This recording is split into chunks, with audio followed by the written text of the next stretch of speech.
Yang ini Allah Subhanahu wa taala masih memberi kita nikmat sehat wal afiat, panjang umur, nikmat iman dan Islam, nikmat taufik hidayah, sehingga di siang ini kita masih mau melakukan kewajiban kita salat zuhur berjamaah dan juga mau meluangkan waktu kita untuk memperdalam, mengkaji syariat yang dibawa oleh Nabi kita Muhammad sallallahu alaihi wasallam, yaitu agama Islam.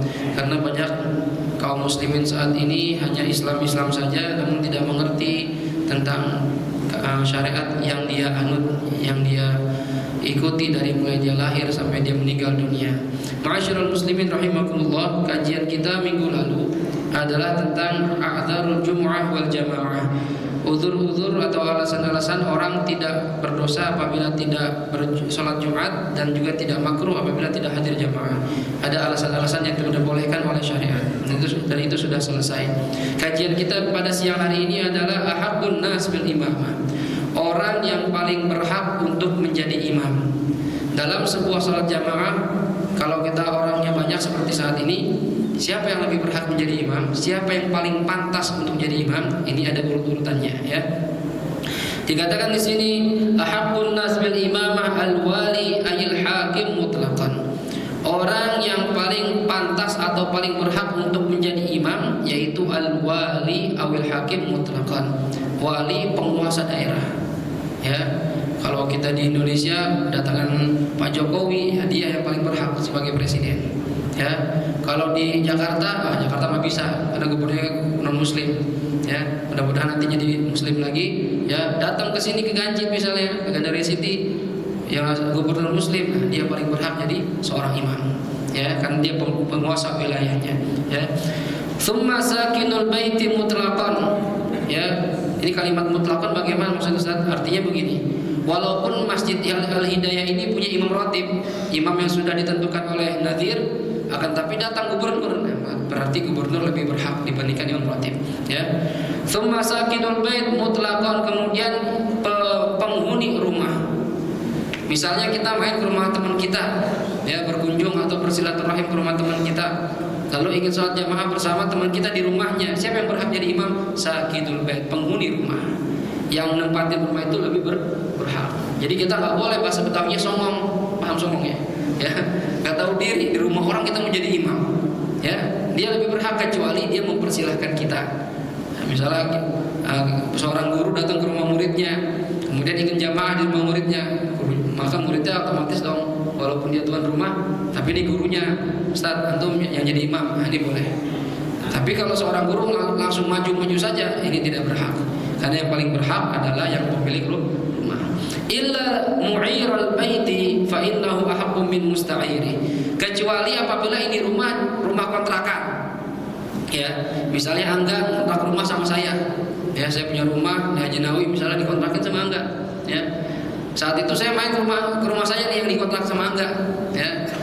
Posisinya Angga itu yang menempati rumah, sedangkan saya yang punya rumah. Siapa yang paling berhak saat itu? Kalau tadi kalimatnya penghuni rumah, tapi kalau rumahnya ini dikontrakan, maka pemilik rumah lebih berhak dibandingkan yang mengontrak. Gitu ya. Masalah mau jamaah nih, Angga, saya mau jamaah rumah Angga, ya. Angga, jamaah, saya maju ke depan, berhak nggak? Berhak, karena saya punya rumah, walaupun dikontrakin sama Angga, gitu ya. Wa kadzalika sayyid fa huwa ahaqqu min 'abdihi. Demikian juga seorang majikan terhadap budaknya. Kalau zaman dulu ada budak, ya, maka yang berhak jadi imam adalah majikannya, bukan budaknya, ya. Kemudian imamatul masjid wa ghairihi. Nah, sekarang kalau di masjid bagaimana Ustaz? Atau di selain masjid? Ada urut-urutannya. Jadi kita nih harus tahu juga kalau kita ingin jamaah siapa yang paling pantas di antara kita.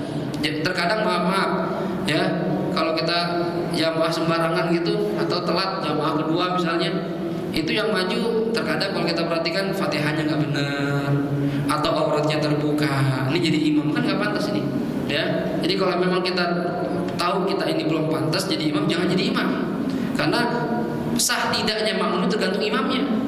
Kalau bacaan Fatihahnya imam salah, satu huruf saja salah, ya, nggak bisa ngomong ro, nggak bisa ngomong ain, nggak bisa, maka makmum nggak sah semuanya madzhab Syafi'i ini. Ya, siapa yang nanggung dosanya? Imam nanggung dosanya. Ya, dia bukan sembarangan, imam ini berat tanggung jawabnya. Ya, maka kata Rasulullah, al-imam ya dhamin wal muadzin madmun. Seorang imam itu ya dia yang menjamin pahala. Artinya kalau dia sholatnya benar, makmumnya dianggap benar semuanya. Tapi kalau imamnya salah, maka dosanya si makmum itu ditanggung sama imam, sebanyak yang orang di belakang dia. Ini jadi imam berat, ya. Tapi kalau muadzin, makmum, seorang muadzin tukang azan, ini dijamin pahala, bukan penjamin tapi dijamin pahala. Artinya apa? Sebanyak orang yang hadir sholat jamaah gara-gara dengar azan dia, maka dia dapat pahala sejumlah orang yang sholat itu. Nah, jadi enakan mana nih? Muadzin apa imam?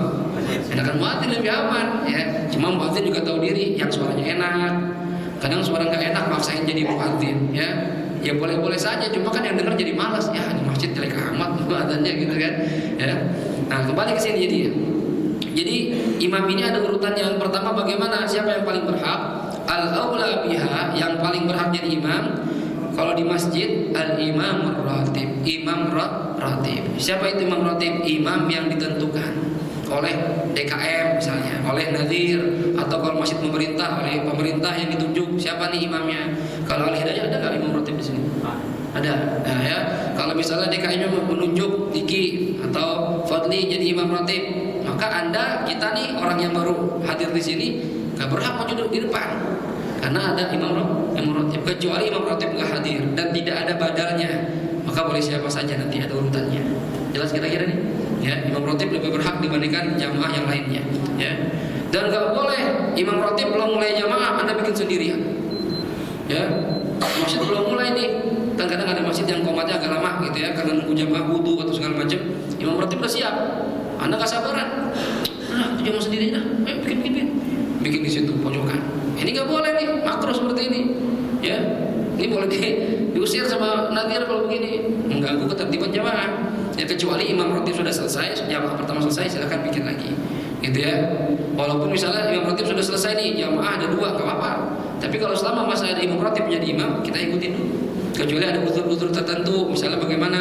Ya tadi imamnya bacanya nggak benar, udah imam ratib bacanya nggak benar lagi. Nah ini nggak boleh nih, kita boleh memisahkan diri, ya. Atau kita sakit perut, udah ikut jamaah sakit perut, saya ini dah, ya, buru-buru aja memisahkan diri, mufaraqah, itu boleh, ada uzurnya, ya. Taib. Setelah imam ratib, ini kapan dikatakan imam ratib lebih berhak? Fi ghairi wujudil wali, selama tidak ada penguasa. Tadi sudah dikatakan penguasa itu lebih berhak mutlakon.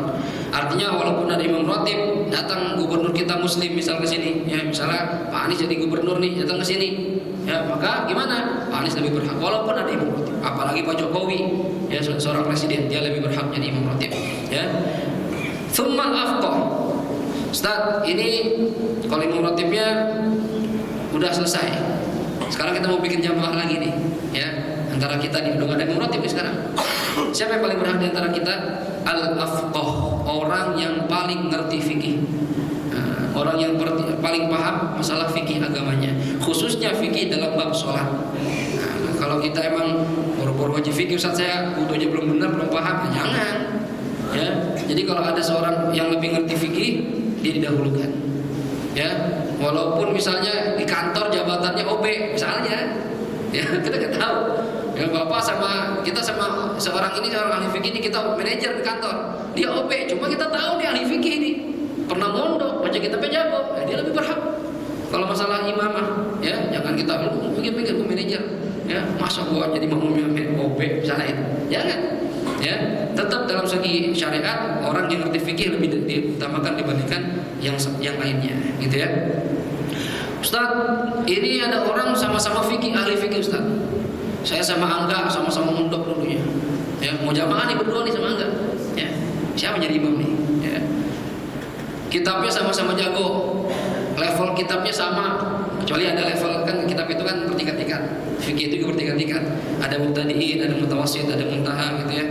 Nah ini udah level tinggi nih, muntaha nih, dua-duanya nih, ya. Misalnya udah sama-sama baca kitab Fathul Mu'in misalnya, sama-sama baca kitab Minhajul Abidin, Minhajul Talibin misalnya, ya. Sama-sama jago fikihnya. Mana yang kita lihat? Tsummal aqra, kemudian yang aqra. Nah pengertian aqra di sini ada 2. Ada yang mengatakan aqra adalah yang paling bagus bacaan Qur'annya, dari segi tajwid, tahsinnya, ya, suaranya, ini diperhatikan. Ini jago fikih Ustaz, cuma kalau baca Quran apa ya Ustaz? Ya, kurang enak bacaannya, makhrajnya kurang pas, tajwidnya belum pas, berarti ente nggak pernah jadi imam. Ente mundur, yang jaga tajwid jadi imam. Walaupun dua-duanya ahli fikih. Ya, Ustaz ini sama-sama guru ngaji Ustaz. Ya, udah jago fikih dua-duanya, sama-sama guru ngaji Quran lagi. Wah, cakep dua-duanya Ustaz. Orang cakep sama-sama enak. Mana yang lebih diutamakan? Al-aqra di sini diartikan yang paling hafal, yang paling banyak hafalan Qur'annya. Nah, jadi ada kelebihan tuh. Ente emang guru ngaji, ente guru ngaji. Cuma yang ini hafal 30 juz, yang ini cuma 15 juz. Ya, yang 30 juz jadi imam. Karena dia lebih tinggi derajatnya dibandingkan yang satunya. Jelas kira-kira? Jelas ya? Baik. Kemudian saat dalam kondisi sama-sama hafal Quran, ini hafiz Quran, ini hafiz Quran, bacanya bagus, ahli fikih semuanya. Jadi urutan gitu, lihat dari fikihnya, lihat kemudian Qurannya. Sama Ustaz, apa yang kita lihat? Tsummal awra'. Mana yang lebih warok di antara keduanya? Apa itu warok? Warok itu orang yang meninggalkan perkara yang makruh apalagi haram. Makruh aja nggak mau. Nah, kalau kita makruh kan masih kita sikat juga. Ya, makruh dong Ustaz. Cabut uban makruh, ya kan makruh Ustaz, nggak dosa ya. Nggak apa-apa, nggak dosa. Makan makanan yang berbau menyengat dalam kondisi mentah, petai mentah, jengkol mentah. Tapi enak Ustaz buat lalapan. Iya makruh. Makruh dong Ustaz, nggak apa-apa. Iya nggak apa-apa. Nah, kalau satunya ini makruh diterjang, yang satu makruh pun nggak mau sampai begitu, apalagi yang haram gitu ibaratnya. Ya, maka yang warok ini lebih diutamakan dibandingkan yang tidak warok. Jelas kira-kira nih? Ya. Baik. Ustaz ini sama-sama warok Ustaz. Ya, ahli fikih, hafal Quran, sama-sama warok, sama kiai ini. Tsumma sabiq ilal hijrah. Nah, ini kalau dilihat zaman Rasulullah tuh, mana yang lebih berhak para sahabat ini kalau nggak ada Rasulullah? Yang lebih dulu hijrahnya yang mana? Zaman dulu begitu, ya. Oh ini sahabat semuanya hafal Quran semuanya, murid Rasulullah langsung. Mana yang hijrah duluan ke Madinah? Nah, yang lebih duluan hijrah dia lebih berhak, ya. Atau sama-sama Ustaz hijrahnya bareng, ya. Atau misalnya enggak Ustaz lahir di Madinah dua-duanya dari sahabat nih, ya. Mana yang lebih berhak? Yang bapaknya lebih dulu hijrah dibandingkan bapak yang lainnya. Ya, ini ada teman sama-sama sahabat misalnya, ya, atau sama-sama tabi'in, ya, lahir bareng seumuran misalnya, ya. Mana nih? Oh bapaknya ini hijrah duluan, yang ini belakangan, berarti baik yang bapaknya hijrah duluan lebih berhak. Ya, tapi kalau kita mah ini nggak ada nih, ya, hijrah nih. Sama Ustaz, siapa yang didahulukan? Tsumma sabiq ilal Islam. Nah, sama-sama ahli fikih, sama-sama hafal Quran, sama-sama warok, ya. Tapi Ustaz, ini dua-duanya mu'alaf, ya, dimasuk Islam, dia belajar Islam, ya, jadi alim lah. Kan ada orang begitu tuh, ya. Kadang orang yang masuk Islam itu imannya lebih mantap dibanding orang Islam dari lahir, kadang begitu. Ya kenapa? Maka mereka mendapat hidayah dari proses belajar, proses meneliti, ya kan. Wah, dibandingkan antar agama, akhirnya ketemu hidayah dapat dari Allah lebih kuat, ya. Nah, ini bagaimana Ustaz? Dua-duanya sama-sama mu'alaf dulunya nih. Mana yang dahulu lebih dulu masuk Islam?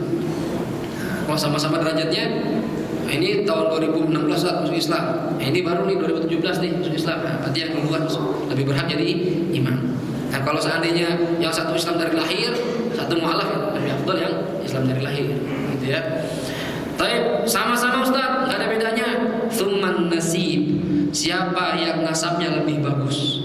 Nah, ini kiai, ahli fikih, hafal Quran, warok, ya. Tapi ini Ustaz, ini dua orang sama-sama kiai Ustaz. Tapi ini yang A ini bapaknya kiai semua Ustaz, ya. Fulan bin kiai semua, ya, kakek-kakeknya tuh. Kalau ini kiai baru dia doang, bapaknya nggak kiai, tapi dia berhasil jadi kiai misalnya. Orangnya alim, rajin, tawadhu, punya pesantren, sama-sama punya pesantren. Cuma yang satu nasabnya lebih bagus, yang satu nasabnya biasa. Walaupun sama-sama alim, dahulukan yang nasabnya lebih bagus. Oleh karena itu kalau seandainya ada seorang kiai sama Habib Rizik, ya, sama kiai siapa misalnya, ya, Bahtiar Nasir, sama-sama orang alim nih, ya. Nih mana yang lebih afdal jadi imam? Yang lebih afdal mana? Habib Rizik. Kenapa? Nasabnya lebih bagus. Kenapa? Nyambung ke baginda Rasulullah SAW. Nasab itu pengaruh, hadirin, ya. Jadi walaupun tidak boleh dibangga-banggakan, cuma kita tidak bisa membohongi nasab itu berpengaruh, ya. Orang itu kalau nasabnya bagus akan ada efeknya ke anak cucunya nanti. Dalam Al-Quran itu di surah Al-Kahfi juz 15 itu, ya, Itu kan ada cerita Nabi Musa jalan sama Nabi Khidir, ya, ingin belajar dengan Nabi Khidir. Salah satu peristiwa yang terjadi, Nabi Khidir nyampe di satu tempat dengan Nabi Musa, satu kampung, minta makanan sama penduduk situ karena udah habis bekalnya. Gak ada yang mau ngasih makanan, gak ada yang mau ngasih minuman. Padahal tahu nih seorang Nabi dan Rasul, ya. Akhirnya apa? Lagi capek-capeknya Nabi Khidir lihat ada rumah udah doyong, udah miring. Kata Nabi Khidir, Musa, ya Rasulullah, Musa, ini kita rapiin yuk, kita tegakin rumahnya, ya.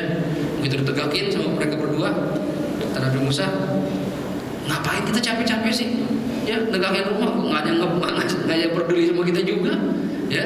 Ngapain? Mereka juga ngebantu kita, ya. Nah, kata Nabi Khidir apa? Di rumah ini, ya, ada harta karun. Bapak buka di 15 ya, awal lembar pertama sebelah kiri itu, ya. Ada harta karun dan ini harta karun untuk anak yatim, Allah udah siapin, ya. Wa kana abuhuma shaliha, kata Nabi Khidir, dan bapak mereka itu orang soleh. Jadi kata ulama tafsir di sini yang dikatakan abuhuma itu bapak mereka bukan bapaknya langsung, kakeknya yang ketujuh itu orang soleh.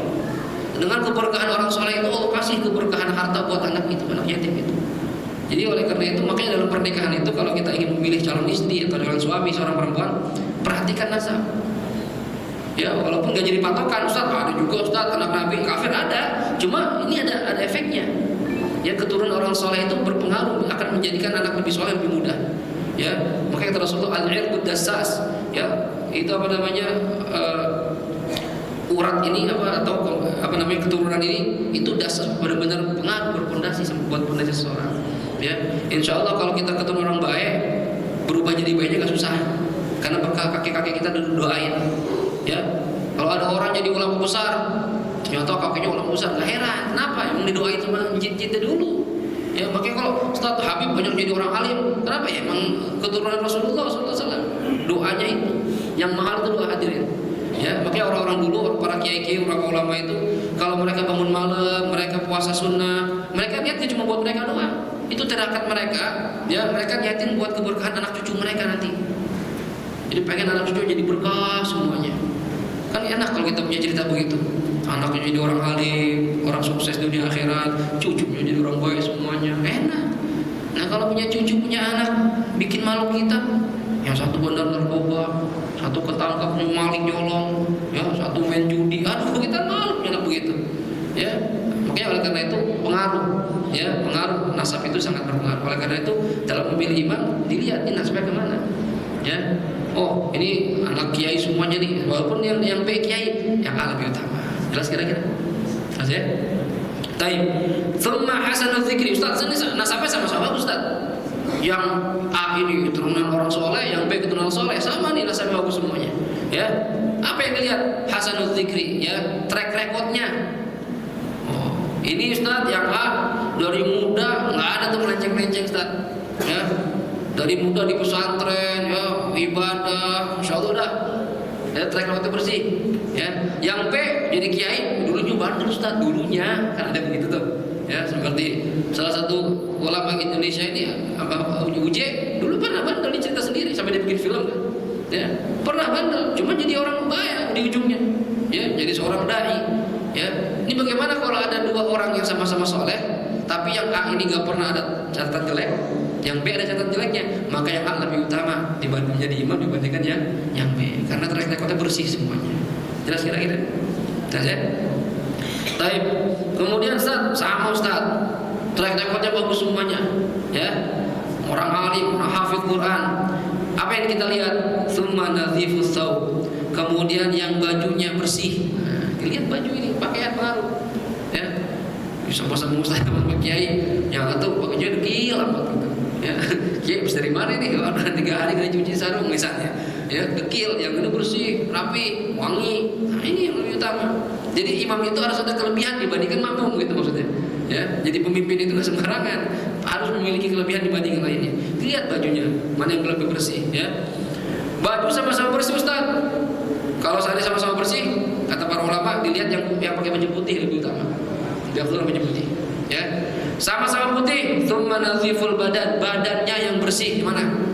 Ini bajunya bersih Ustaz, sama putih-putih, mau yang satu yang B ini keteknya bau Ustaz. Kalau gitu deket dia kecium bau ketek misalnya. Yang ini wangi Ustaz. yang wangi yang maju, lebih bersih, lebih wangi ya.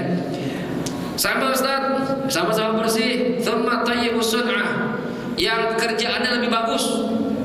Nah, ya.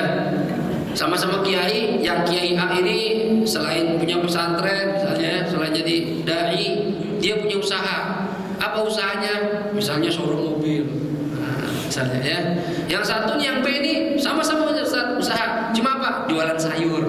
Nah, antara showroom mobil sama jualan sayur mana yang lebih kelihatan kuat gitu?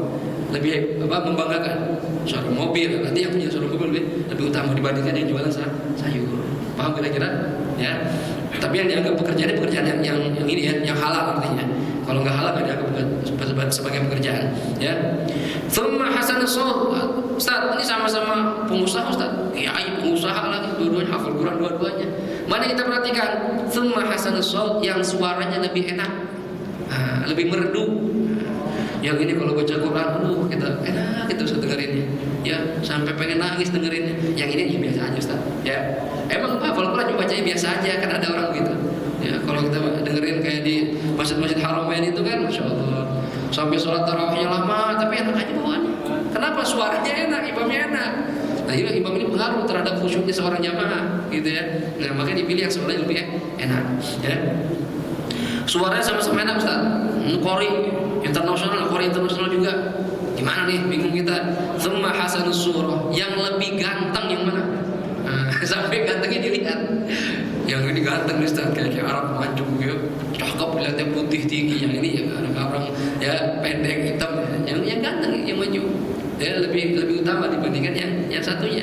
Ya, walaupun kita nggak bisa bukan menghina artinya, tapi ada kelebihan untuk memilih imam, gitu ya.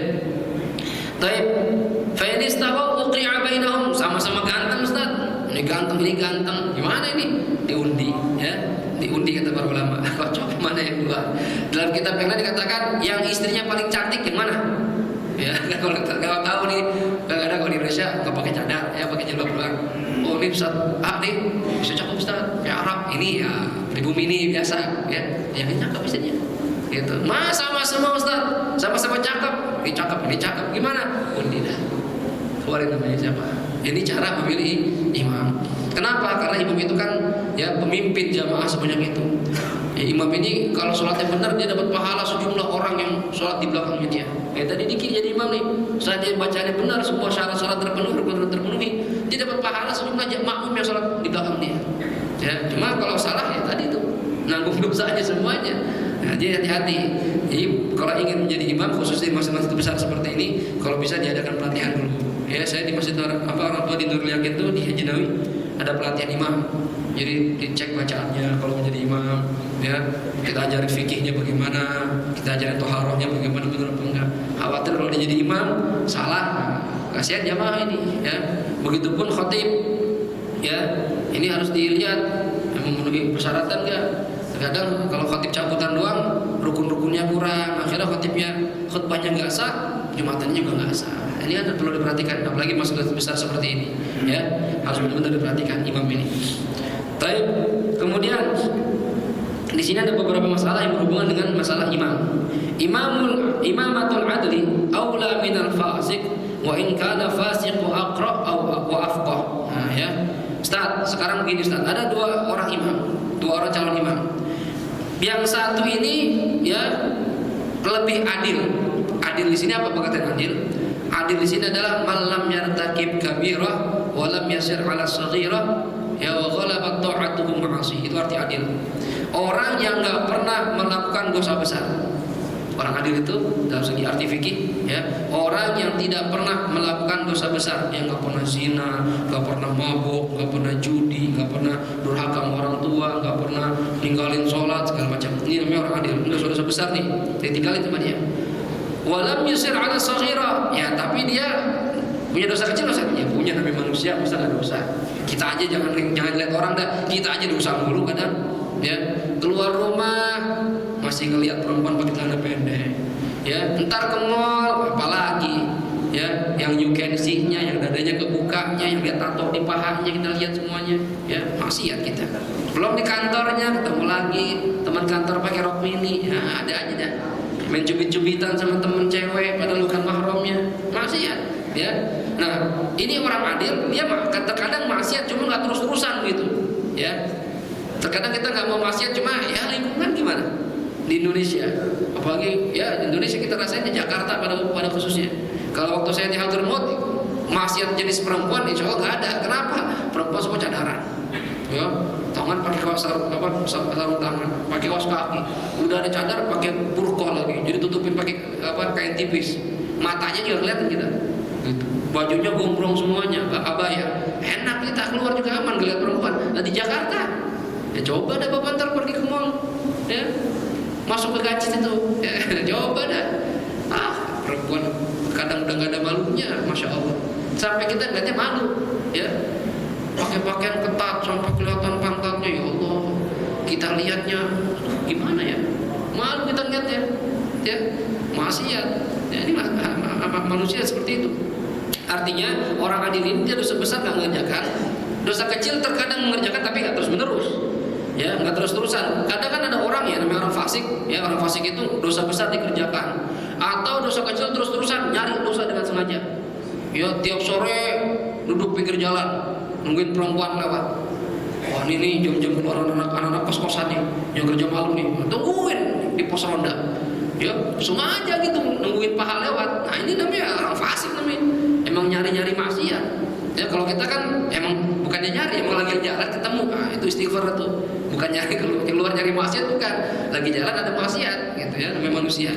Nah kalau emang ente tidak terus-menerus mengerjakan dosa besar dan tidak disengaja, nggak mencari-cari, namanya orang adil, ya. Dan ibadahnya, taatnya lebih banyak dibandingkan maksiatnya, ini orang adil. Misalnya ada orang seperti ini yang pertama. Ada orang yang B, saat dia orang fasik, dia dosa besar ngerjain. So, masih suka judi misalnya, masih suka mabuk misalnya nih, atau masih berzina, atau dosa kecil emang sengaja Ustaz tiap hari itu, ya, main perempuan mulu, ya, pacaran mulu, cuma ahli fikih Ustaz. Nah, kan ada orang gini nih, ya, atau dia hafal Quran, atau baca Qurannya bagus, ya, tapi begitu kerjaan Ustaz. Gimana Ustaz? Kita pilih yang mana jadi imam? Sedangkan yang A ini ya fikihnya biasa-biasa aja, ya, nggak sejago yang B, padahal yang B ini orang fasik. Yang orang adil padahal nggak sepintar yang B. Mana yang lebih utama? Imamatul adli aula minal fasik. Imam yang adil lebih utama, lebih dahulukan dibanding imam yang fasik. Wa in kana al fasiqu aqra wa afqah. Walaupun yang fasik tadi ini lebih hafal Quran, lebih bagus bacaannya, lebih ngerti fikih, yang diutamakan orang adil. Kenapa? Li'annaha aqrabul qabul, karena imam orang adil itu lebih diharapkan diterima salatnya oleh Allah Subhanahu wa taala. Makanya penting kadang kita jamaah di mana-mana, ya, melihat imamnya jangan sembarangan, jangan main langsung ikut-ikutan aja. Saya maaf, saya terbiasa kalau seandainya mampir di masjid atau musola pas lagi adzan gitu kan, lagi di jalan ngerti gitu. Saya lihat dulu nih, apalagi jamaah yang kedua nih ya, bukan jamaah pertama ya. Kalau jamaah pertama imamnya bagus lah, rata-rata begitu. Cuma kalau jamaah yang kedua, saya perhatiin Fatihahnya nih, ya, Fatihahnya saya perhatiin, oh bagus. Pakaiannya saya perhatiin. Kadang kan maaf, begitu ruku atau sujud kelihatan tuh celengannya, belahan pantatnya, ya, auratnya ada yang kebuka. Banyak nih bang, kalau kita perhatiin, ya, atau mau tindikan, ya, tatoan jadi imam, ya.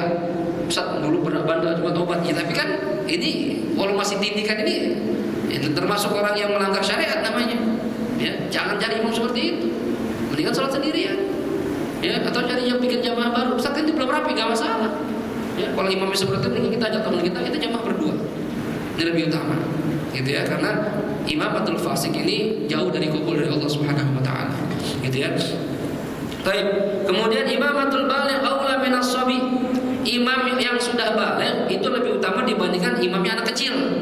Wa in kana sabi aqra'u afqah. Walaupun anak kecil itu lebih hafal Quran dan lebih ngerti fikih, lebih afdal yang sudah baligh. Kenapa? Karena ada sebagian ulama berpendapat kalau imamnya belum baligh, jamaahnya enggak sah. Nah, karena itu lebih afdal imamnya sudah baligh, gitu ya. Nah, ini yang kedua. Yang ketiga, imamatul hur aula min imamatul abdi. Nah, ini zaman dulu. Imamnya orang merdeka, kalau imamnya itu orang sudah yang merdeka bukan budak, itu lebih utama dibandingkan imamnya seorang budak. Ya, cuma sekarang nggak ada perbudakan. Wal muqim minal musafir, imam yang orang mukim lebih utama dibandingkan imamnya orang musafir. Jadi kalau kita misalnya nyampe di satu masjid, kita lagi musafir nih, pulang kampung ke Jawa misalnya Surabaya, berhenti di masjid, ya kita bawa murid, nyampe di masjid itu imam yang di masjid itu melihat, wah ini kayak fulan ini di Jakarta misalnya, afdal, antum mana lebih afdal? Lebih afdal ya yang orang mukim situ. Ya, nanti lebih utama. Kecuali tadi dipersilahkan. Kalau dipersilahkan, silakan. Cuma kalau enggak, yang lebih utama yang orang mukim di situ, bukan musafir. Jelas kira-kira? Ya. Atau kita berjamaah, kita sendirian nih, mau jamaah sama orang situ, kita lagi mau pulang kampung, ketemu orang kampung di situ. Mas jamaah Mas ya? Ayo. Siapa yang lebih afdal? Orang mukim lebih afdal dibanding orang musafir. Gitu. Tapi kalau doa musafir lebih kabul, lebih ijabah dibandingkan orang mukim. Gitu ya. Kalau doa nggak apa-apa orang musafir. Wal halal min waladiz zina, anak halal, ya artinya halal di sini arti hasil dari pernikahan yang sah, yang resmi, ya, yang sah menurut syariat, lebih afdal dibandingkan imam dari hasil anak zina. Kan ada, ya. Ini anak hasil pernikahan resmi, ini anak udah kecil ketahuan memang hasil ya ML, ya. Kalau kata orang Jawa LKMD, lamar carry meteng dice gitu, lamar belakangan yang penting ambil dulu gitu kan. Ya sekarang maaf ini ya anak-anak muda sekarang ya Allah, kalau kita lihat di video-video itu gaya pacaran anak sekarang itu udah kebangetan udah.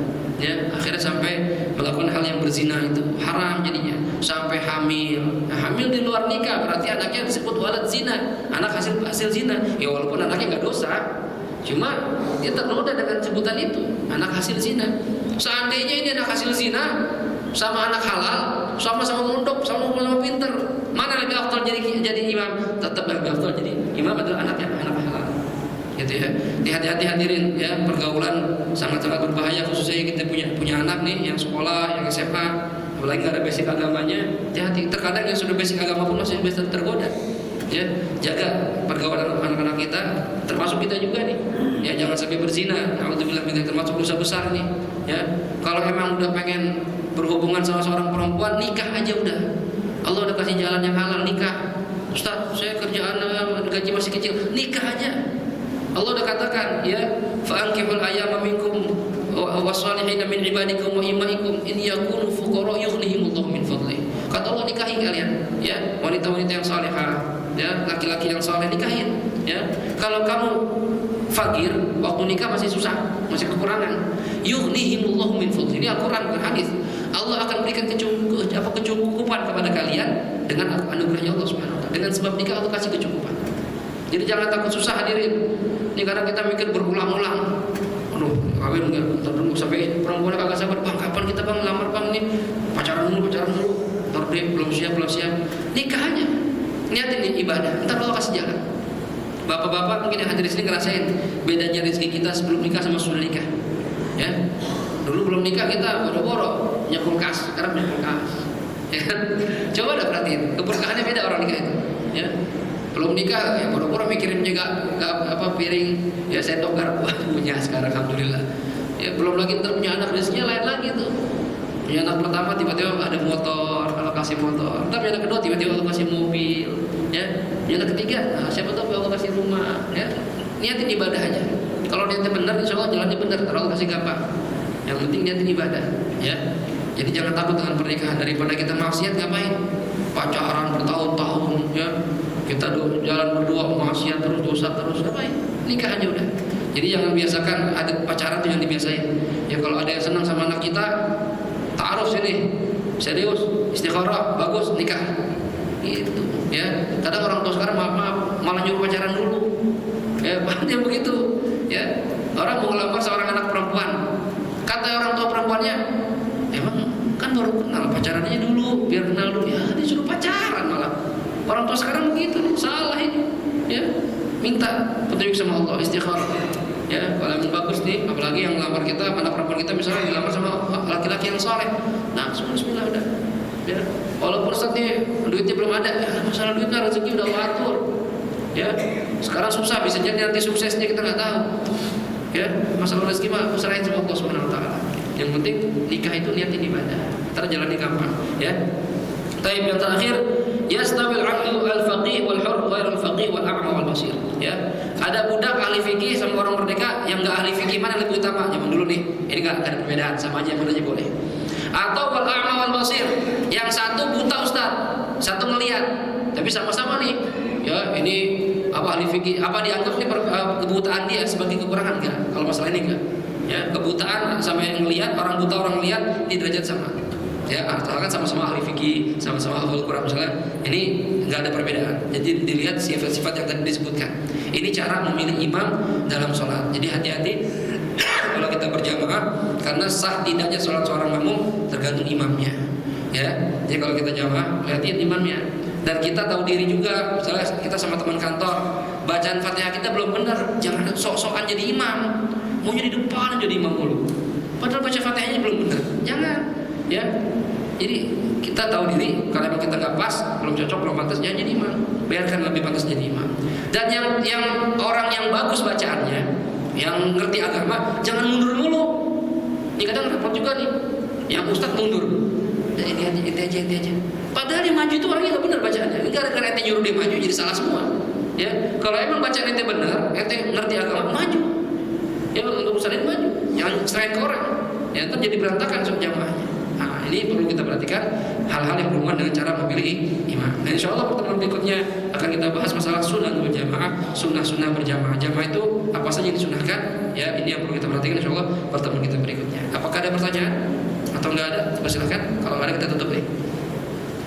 Ya, silakan Pak. Assalamualaikum warahmatullahi wabarakatuh. Waalaikumsalam warahmatullahi wabarakatuh. Ini masih berhubungan dengan sholat berjamaah, Ustaz. Kita kan semangatnya untuk sholat berjamaah itu di masjid atau sholat. Cuman kita ada jadwal mungkin perjalanan atau ada meeting yang nggak bisa kita tinggalkan. Itu jam 3 sampai jam 5, Ustaz. Oke. 3 sore sampai jam 5 sore gitu. Misalnya perjalanan juga mungkin macet di tengah tol gitu, Ustaz. Kita tahu nih kita pada saat ini sholat zuhur, Ustaz. Apakah ketimbang kita sudah berjamaah asar, apa boleh kita jamak dengan sholat zuhur? Oh gini ya. Assalamualaikum warahmatullahi wabarakatuh. Waalaikumsalam warahmatullahi wabarakatuh. Pertanyaannya kalau kita lagi dalam perjalanan atau lagi meeting ya, meeting misalnya jam 3 sampai jam 5, ini gimana Ustaz ya? Apakah kita boleh menjamak sholat atau tidak, itu pertanyaannya ya. Di madzhab Imam Syafi'i ya, hal-hal yang membolehkan menjamak sholat diantaranya udhurnya safar, perjalanan. Tapi perjalanan bagaimana? Perjalanan keluar kota ya. Walaupun jaraknya itu belum mencapai 2 marhalah, karena begini, ada perjalanan jauh, ada perjalanan pendek.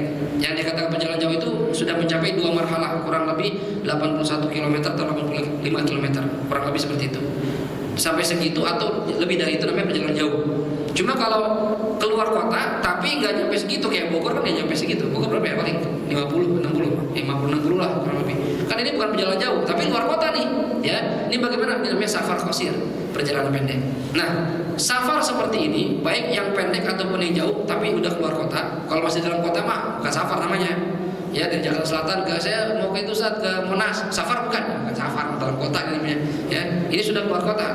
Ya, nah ini boleh jamak. Kalau safar jauh itu ada 2 keringanan, boleh jamak, boleh qashar, atau digabungin jamak dan qashar. Ya, tapi kalau safar pendek ya ke Bogor, ini ulama khilaf. Kalau qashar nggak boleh semuanya, nggak ada yang membolehkan. Kalau pendek kayak Bogor nih nggak boleh qashar, dua nggak boleh. Tapi jamak ini ulama khilaf. Ada yang mengatakan boleh, ada yang bilang tidak boleh. Nah, kalau Anda perjalanan sudah keluar kota tapi nggak mencapai 2 marhalah, silakan ikut pendapat yang membolehkan jamak. Dengan cara sholat jamaknya sudah keluar dari batas kota, bukan di Jakarta. Sholatnya di sini dulu nih, masih di Jakarta langsung jamak. Mau kemana Ustaz? Itu mau kemana jamak? Mau ke Bogor? Ya itu belum jalan. Orang dikatakan sudah boleh menjamak kalau sudah keluar dari batas kota. Jelas kira-kira gitu. Ini kalau safar. Jadi pertanyaan tadi, gimana kalau saya sedang dalam perjalanan? Ya lihat safarnya kemana. Kalau masih dalam kota belum boleh jamak. Ya. Meeting bagaimana Ustaz? Meeting dalam madzhab Syafi'i tidak dikatakan udzur untuk menjamak. Jadi tidak boleh menjamak. Ya. Lebih afdal gimana Ustaz kalau saya lagi meeting? Ya memang kalau ente bisa sholat di awal waktu, minta izin sama bosnya. Ya maaf bos saya sholat dulu. Ya 10 menit. Itu lebih afdal begitu. Ya mungkin mereka lebih respect lagi sama kita. orang masya Allah, begitu sholat tinggalin semua dunia, sholat ya. Cuma saat nggak bisa nih, wah nggak bisa Ustaz, orang galak banget segala macam ya. Gimana? Masih ada waktu nggak setelah meeting dari jam 5 maghrib jam berapa? Jam 6, berarti masih ada waktu. Ya setelah itu sholat buru-buru. Ya selama tidak keluar waktu, yang masih dalam waktu masih boleh. Jelas kira-kira? Gitu ya. Ada lagi mau nanya? Cukup ya? Oke, kalau cukup kita baca suratul Fatihah. Kita mohon kepada Allah Subhanahu wa taala. Kita berharap mudah-mudahan ilmu yang kita dapat pada siang hari ini menjadi ilmu yang manfaat, ilmu yang bisa kita praktekkan dalam ibadah kita, sehingga ibadah yang kita lakukan didasari sama ilmu dan diterima oleh Allah Subhanahu wa taala. Dan kita berharap mudah-mudahan Allah berikan kita istiqamah dalam menghadiri majlis ilmu, majlis kebaikan, dan mudah-mudahan Allah berikan kita panjang umur dalam sehat wal afiat, fi khair dalam taat kepada Allah dan Rasulullah sallallahu alaihi wasallam. Allah ampuni semua dosa-dosa kita yang besar maupun yang kecil. Allah mudahkan semua urusan kita.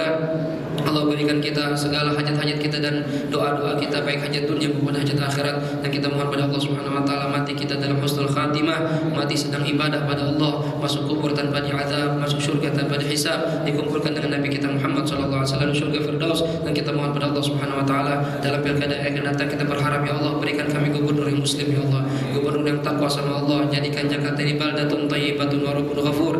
Ya Allah berikan hidayah, berikan taubat sama saudara-saudara kami yang keluar dari aturan Engkau, dari aturan Al-Quran, biar mereka kembali semuanya ikut aturan Allah Subhanahu wa taala. Ala hadhihi niyyah wa likulli niyatin salihah wa ila hadratin Nabi Muhammad sallallahu alaihi wa alihi wasallam. Al-Fatihah. A'udzu billahi minasyaitonir rajim. Bismillahirrahmanirrahim. Alhamdulillahirabbil alamin arrahmanir rahim maliki yaumiddin. Iyyaka na'budu wa iyyaka nasta'in. Ihdinas siratal mustaqim. Siratal ladzina an'amta 'alaihim ghairil maghdubi 'alaihim waladdallin. Amin. Astaghfirullahaladzim. Astaghfirullahaladzim. Astaghfirullahaladzim. Bismillahirrahmanirrahim. Alhamdulillahirabbil alamin. Allahumma shalli ala sayyidina Muhammad wa ala ali sayyidina Muhammad. Rabbana anfa'na bima 'allamtana. Rabbi 'allimna alladhi yanfa'una.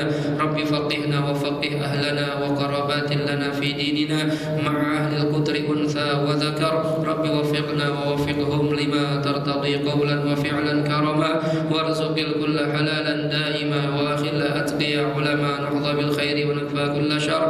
Rabbana aslih lana kulla syuhun wa aqirra birridha minkal uyun wa qdi 'anna rabbana kullad duyun qabla an ta'tiyana rusulul manun waghfir wastur anta akram man satar wa salatullahi taghshal mustafa man ila al-haqqi da'ana wal wafa bi kitabin fihi lin-nasi shifa wa 'ala al-ali al-kiram syurafa wa 'ala sahbil masabih al-ghurar. Allahumma hdina bihudak waj'alna mimman yusari'u fi ridak wa la tuwallina waliyan siwak wa la taj'alna mimman khalafa amraka wa 'asak wa hasbunallahu wa ni'mal wakil ni'mal maula wa ni'man nasir wa la hawla wa la quwwata illa billahil aliyyil azim. Wa sallallahu ala sayyidina Muhammadin wa ala alihi wa sahbihi wasallam walhamdulillahi rabbil alamin. Subhanakallahumma wa bihamdika asyhadu an la ilaha illa anta astaghfiruka wa atubu ilaik wal 'afwu minkum. Assalamualaikum warahmatullahi wabarakatuh.